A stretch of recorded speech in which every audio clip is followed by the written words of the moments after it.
I'm here with Kae Pea, and Kae Pea, you've brought, these are kind of like shadow boxes, greeting cards. I don't even know how to describe them. I don't either. I just call them 3, 2, 1 shadow box frame trinket box. I don't know. That makes sense. I don't know what to call them, but they're fun. They're really cool, and you said they're easy to make too. Yeah, they're so easy, and you can really use any kind, any size of cradled board that you have on hand. I'm using a small 3x3, and you're just going to use some acrylic paint and quickly brush on some color and be really random and quick. You just want to cover the surface of your little board.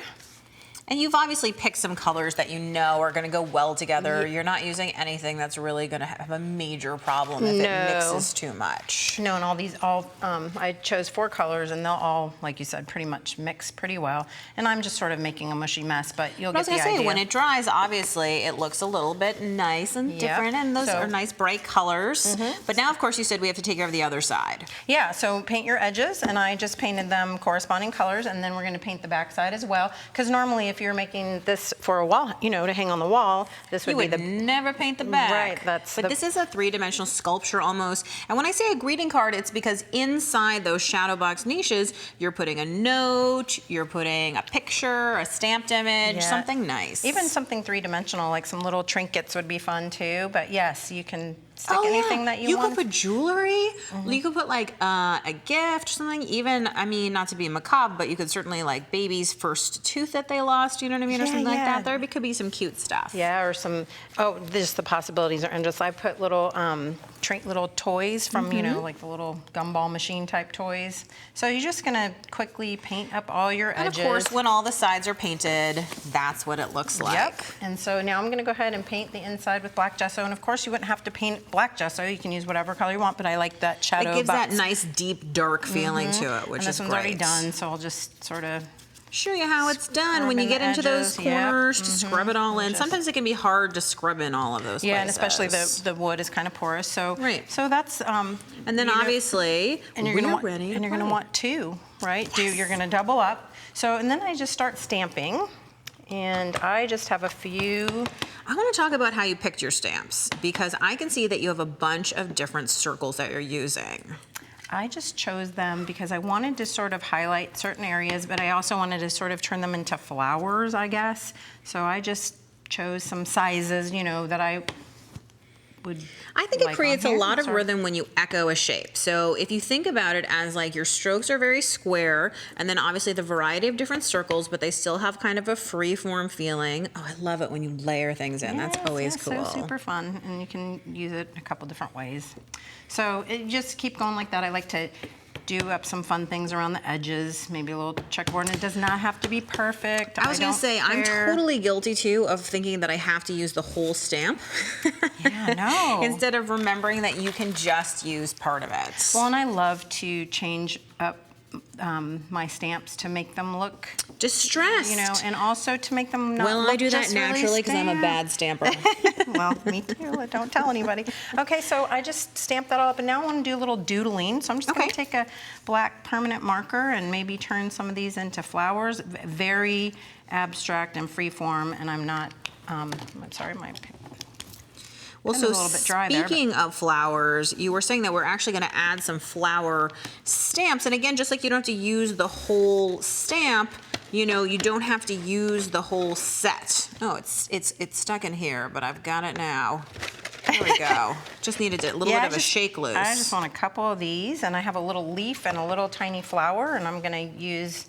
As you can see, I have some wood mounted. So these are cling foam, obviously, or not cling foam, but cling rubber, right? And so you can just use those with an acrylic block or whatever else is handy. And yes, in a couple minutes you'll see me use one without anything, because I do that sometimes too. So and they give a kind of different impression. Yeah, for sure. Cool. And sometimes I like that sort of not real perfect. Now, how did you get to the black here? Yeah, so now everything's pretty much ready to go, and I'm just going to take some black gesso. I'm sorry about that. Yeah. And color that on in. So it feels, I'm sure, it always makes me a little nervous when I start coloring in something. I'm like, wait, I spent so much time painting that. Why am I covering it up? But it's for a good reason, right? Yes, and honestly, you saw I didn't spend that much time, so this doesn't make me quite feel as bad. And I just want those colors to really pop. And to that black paint just really makes those colors sing. It's fantastic. Well, and then it'll give a nice base for some other colors, or some, not other colors, but for some white to be stamped over the top again to add a little bit in much. Adding more. Yeah, more layers. So cool. That would be I'll steal that from you, so it's out of your way. And then here you have your surface, and I'm going to take a little bit of white gesso. Let's just be clear, you're using paint. You're using paint on your stamps. I am. I'm nervous. No, it's okay. And you're going to see it's just going to give a little bit. Okay, you went over that so fast, but you basically made a paint pad with your finger. I did. That's amazing. You just took your finger, rubbed it on some deli paper, and now you have paint on your stamp, which of course you're cleaning off with a baby wipe pretty quickly. Yes, because I don't want the paint to dry in there. And if the paint ever does dry in there, a little toothbrush and a little Murphy's oil soap or something like that works Look how great. neat and clean this image is. It's so much better. I've often used a brush on my stamps and it doesn't work that well.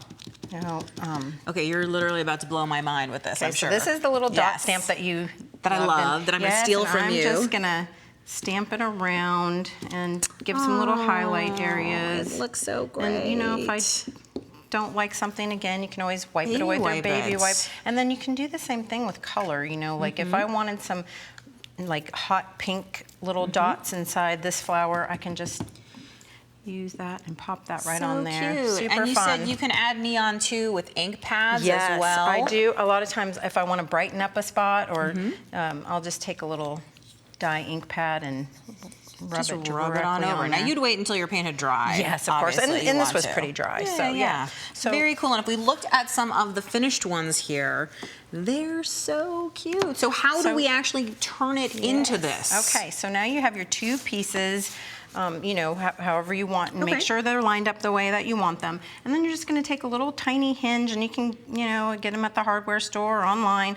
And they come with little tiny screws, but I find them to be really frustrating. Sometimes they'll go in really easily, and other times you have to fight with them. So I don't want to do that. So I'm going to use my rapid dry glue that has a little just brush. something really strong that's going to hang on to metal and wood. And I am not a stickler for perfection at all. So if, you know, I mean, you want these to line up, so I will just basically hold them like this, and then I just do it the cheater way, really. I will. What is the cheater way? I just use a little bit of this glue instead of trying to screw them in. I don't think that's the cheater way. I think that's the clever, intelligent woman who knows she doesn't want to wrestle with it. She just wants to get it done. And quite frankly, you want to be sort of careful about getting it on your fingers.